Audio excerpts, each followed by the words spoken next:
YouTube, what's up? Wanted to check in with you after it's been a minute since I've uploaded some long form content here on the channel and delve into a topic that's very near and dear to me at this time, which is Instagram fitness chalked?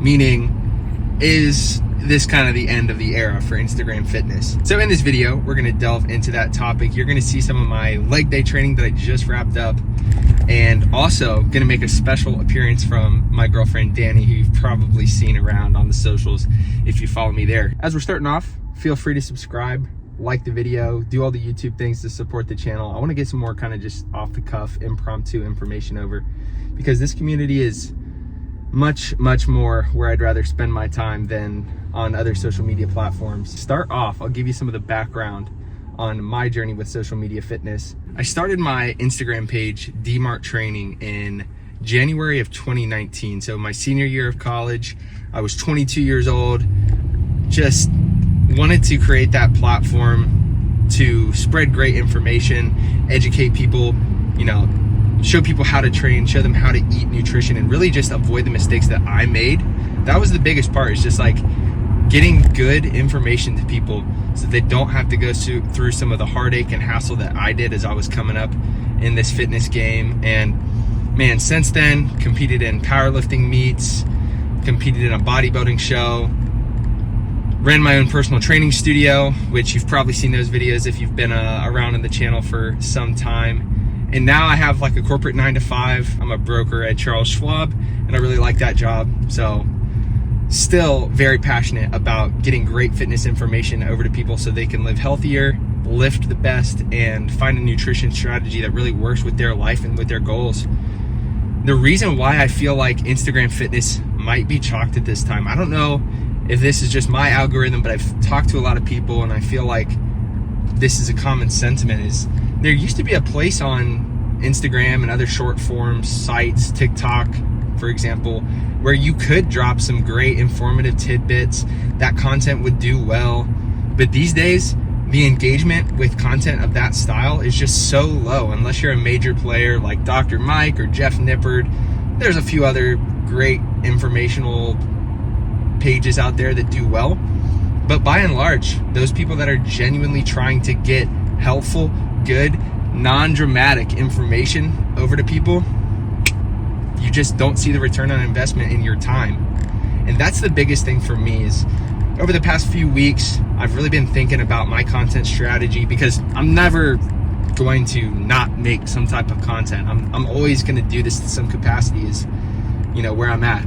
Of course, things can change, things always change, but I have no desire to stop posting, to stop creating content. But I just really kind of feel a sense of dread when I want to open up Instagram and create a post, because I feel that what thrives on these short form platforms is the drama. It's the call out culture. It's the talking head videos of people making videos about other talking head videos, shitting on how people train, shitting on something in their strategy. And it's been doing this for 11 years pretty seriously.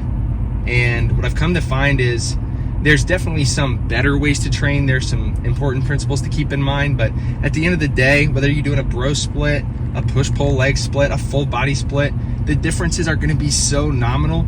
It's like we're missing the forest for the trees. Sometimes people get so obsessive and caught up in their ways about one certain ideology when it comes to fitness. And in my mind, we're all striving to reach our genetic potential, and adherence is the most important thing. I'd much rather someone go into the gym and do a split that they love, really enjoy their time, and experience the mental benefits of lifting, and not just stress about the most optimal rep or those nitpicky things that make no difference. But I'm pulling into the parking garage now, guys. That was my 2 cents on if Instagram fitness is chalked. Guys, out here on our afternoon walk. Daniela, say hello to the people. Hello, motherfucker. Whenever I work from home, Dani and I are always hitting our walks. Very helpful tip for everybody with a corporate life.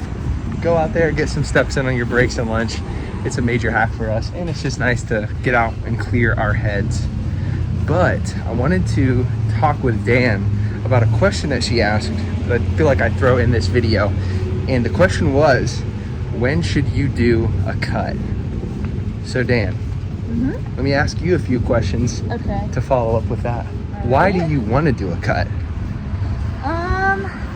I don't know. I think I've had some pretty steady progress on maintenance. Still working on getting, bulking down. Nutrition is kind of a challenge for me in that way, but I think... Why do you think it's a challenge for you to eat in a surplus, like eating a lot of food, eating it frequently, all that jazz?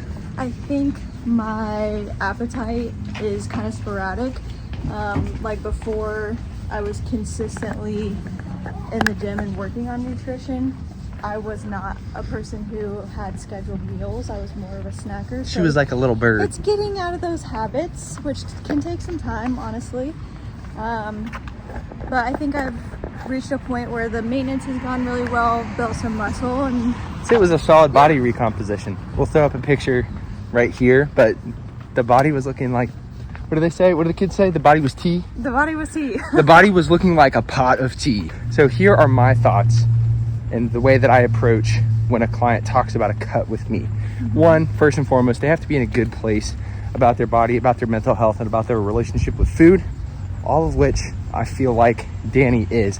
If you have a relationship where you kind of feel negative about yourself, you feel like you just look like shit, even though you probably don't, if people are telling you that you don't, I would actually not enter into a cut. I would get therapy, because going into a cut is just going to make that problem worse, and it's potentially going to ruin your relationship with food, which is the furthest thing from what we want. Secondly, we have to see some consistency, right? Dani's been super consistent in the gym, and while, like she mentioned, her nutrition habits could improve a little bit, she has been very on point with it. I wouldn't bullshit you there, Beth. Why I like this idea for her to do a cut, even though she's newer in the gym, like she's made progress, been consistently lifting for what time frame here?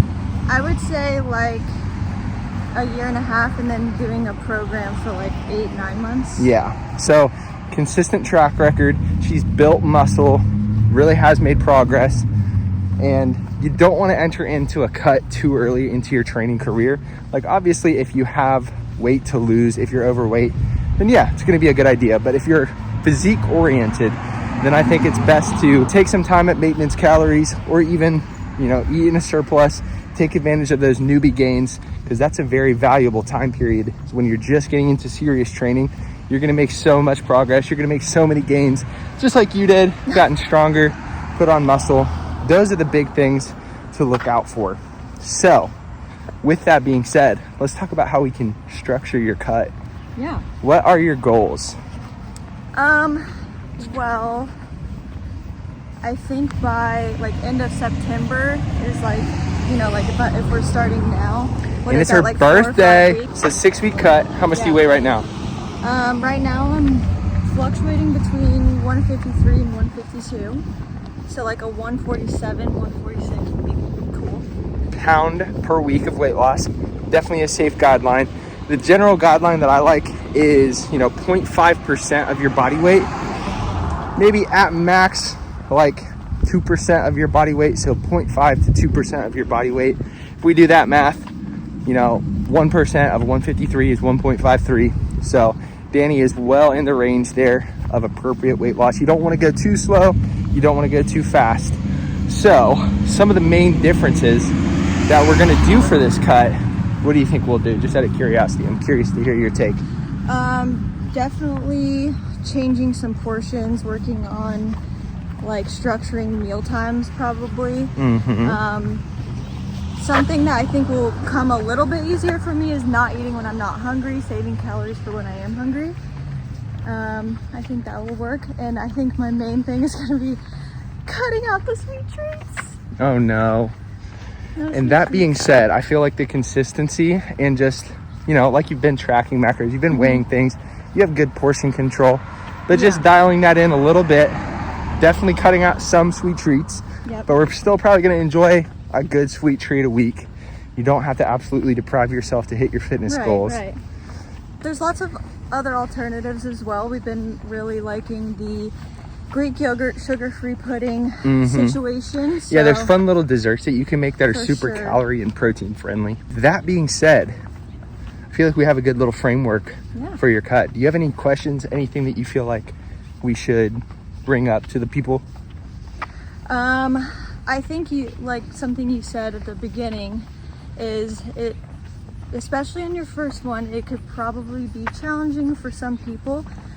So if it is affecting you mentally, definitely something to bring up to your trainer, because your mental health should come first. And if it's affecting you in that way, it shouldn't, and maybe it's time to reevaluate. So make sure you're in that healthy headspace first, and then you're ready to go. Well, Dan, we're excited to see your progress, and thanks for stopping by for the video. Of course.